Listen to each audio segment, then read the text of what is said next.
back with Ticky Fullerton. Welcome back, and turning to the corporate calendar, focusing in on what's been dubbed one of the biggest corporate events this year, Telstra's Investor Day, happening next week. It's been a bumpy ride for the telco of late, investors focusing in on the earnings gap alongside calls the company may in fact slash its dividend at the event. Roger Montgomery, Chairman and Chief Investment Officer at Montgomery Investment Management, joins me now.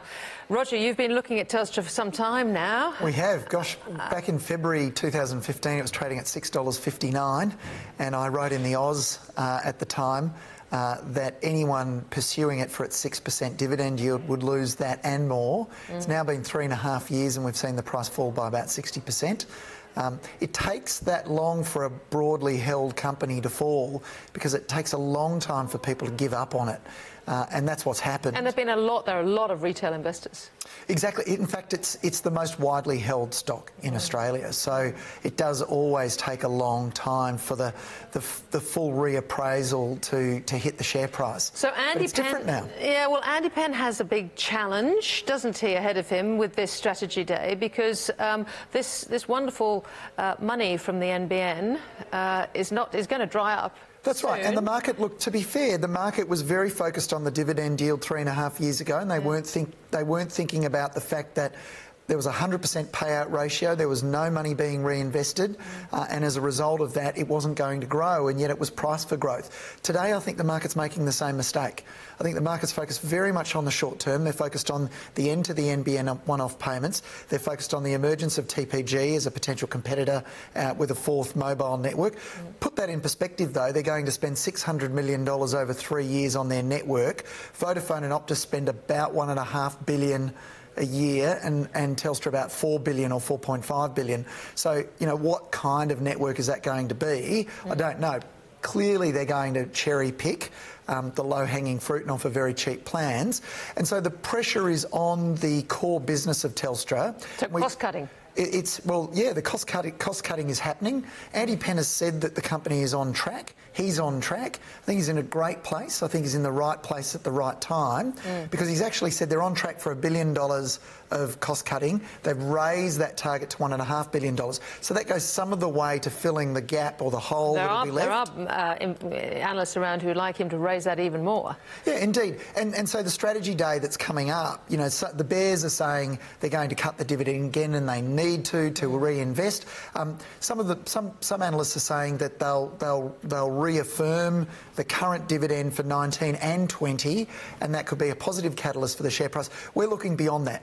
We're actually not looking to the present tense, where you're seeing a rapid deterioration in the core mobile business because they're cutting prices to cut TPG off at the pass. Yes. We think there's an opportunity. Remember, the federal government and the federal opposition are saying quite clearly neither of them want to own the NBN at the end of the next term. Right. So how are they going to sell it when nobody knows what the wholesale pricing profile will be? What the NBN model will be. And what the NBN model will be. Yeah. They can't charge more, because if they charge more, it means it incentivises all the players, particularly Telstra, to roll out the 5G network. Yes. And the 5G network will do more harm to the NBN revenue streams than probably anything else. But that network's got to be coming. There's no doubt. Yeah. There's absolutely no doubt it's coming. Now, it is always the case that cable offers a lot more than wireless, but you can do a lot with 5G that you couldn't do with 4G and 3G. For example, you can high priority traffic, you can prioritise that over low priority traffic and put the lower priority traffic on 4G. So it gives you lots of options that we don't have at the moment. And remember, the Internet of Things requires, in many cases, 5G. What about the growth story, Roger? Because, I mean, it's something that that is being asked by the market of Andy Penn. I remember John Mullen telling me that, look, he's comparing Telstra with Amazon and saying Amazon doesn't have to pay any dividends. Of course it's a growth stock. Now, you're asking us to be a growth stock, but we've got to pay out all these dividends. Yes. I mean, how do you think the growth story is running? Well, this is the dilemma that Australian companies have because of the franking credits that attach to the dividends. Yeah. You know, really, I mean,